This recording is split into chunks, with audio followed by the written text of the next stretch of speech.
What's up everyone, I hope you're having an amazing day. Today I'm going to be talking about why I think the 335, specifically the E92 335, is the best tuner car. Now, before I begin, please hit that subscribe button, and I'm going to be doing a giveaway when I hit 1,000 subscribers. So make sure to hit that subscribe button so you're notified and so you are entered. I'm going to be giving away a full car detailing kit. Okay, now let's get into it. The E92 335 was released in 2006 and went from 2006 all the way until 2013. And when it first came out, it had the N54 engine. Now, the N54 engine was the first time BMW ever turbocharged an engine, and it was mass produced.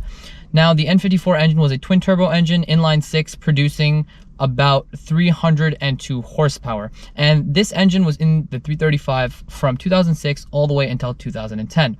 What was such a big deal about this engine and why it's such a good engine to tune is because with a couple of very simple mods, such as air intakes, the charge pipe with a blow-off valve, and a JB4 tune, you were able to produce about 430 to 450 horsepower, and that's on the stock engine.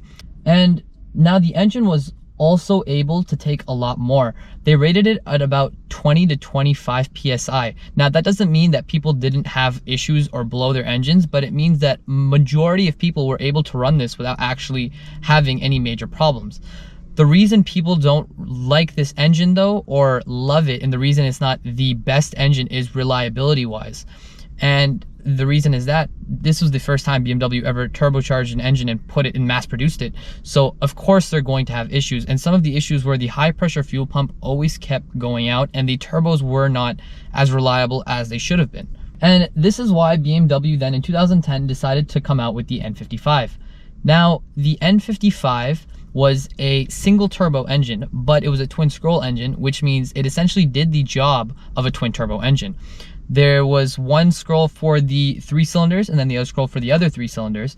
And the reason, if you compare the N54 to the M55, the N54 did have a slight advantage with 306 horsepower and being able to produce boost a little faster, but tuner wise, for every mod that you did to the N54 versus the N55, that mod would affect the N54 a lot more. Now, in terms of tuning, the N54 engine had the advantage over the N55, but the N55 engine was a lot more reliable than the N54, and that is why people choose to get the N55. Now, there are a lot of opinions on which engine is better, but from a tuning perspective, the N54 hands down has the advantage. And that's why people always often look for the older BMWs, the 2006 all the way to the 2010, because that's when the N54 was in the 335. Something else to think about is the N55 was a lot better for daily driving because you had a lot more linear power, which means you did not have a spike or increase in power. Turbochargers are known to have small power at low RPMs, and then once you get to the high RPMs, you get that jump because the boost kicks in. But the N55 was actually seen to have a little more linear power than the N54, and that's why people liked it more for daily driving. Now, a lot of people also compared this power to the E92 M3, and the reason for that is the E92 M3 came stock with 404 horsepower, where the E92 335 came stock with 302 horsepower.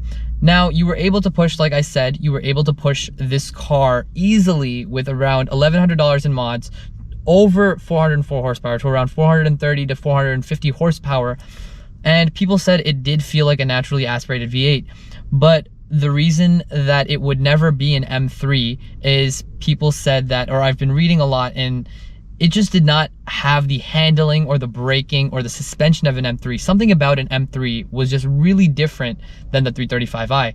Now, this being said, the 335i was a cheaper version of the M3, and you were able to have a lot of fun with it because you were able to push that much power out of it. And if you're looking for something cheap to get a lot of power out of, the 335, the E92 335, is a beautiful platform to start with. And even though it's not the most reliable, you are going to have the most fun. Now, another reason people like the E92 335 is because of the body design. The body, in my opinion, was probably one of the best looking BMWs ever released, and it still looks like it's a brand new car. And with a couple of simple mods like upgraded headlights, upgraded taillights, maybe a carbon fiber hood, you essentially give that very rich and classy look. It is a little hard to find a stock 335 because the amount of power you can push out of it. I've actually gone on Craigslist multiple times, and I've actually been looking at this car for a couple years now on Craigslist, and the price varies anywhere from $6,000 to a very heavily modded one and has 200,000 miles to around $13,000 to $14,000 for a clean title. And another reason people don't get this car is because most of them came in automatic. It is very hard to find a manual coupe for under around $8,000. That being said, it is a lot cheaper than an E92 M3, which ranges anywhere between $20,000 to even $40,000. Now, if you're looking for a very fun project car and a very fun car in general to just drive around and produce crazy amounts of numbers and look really nice, I think the E92 335 is for you. And that being said, I hope one day I'm able to actually pick one up and do a full build on it.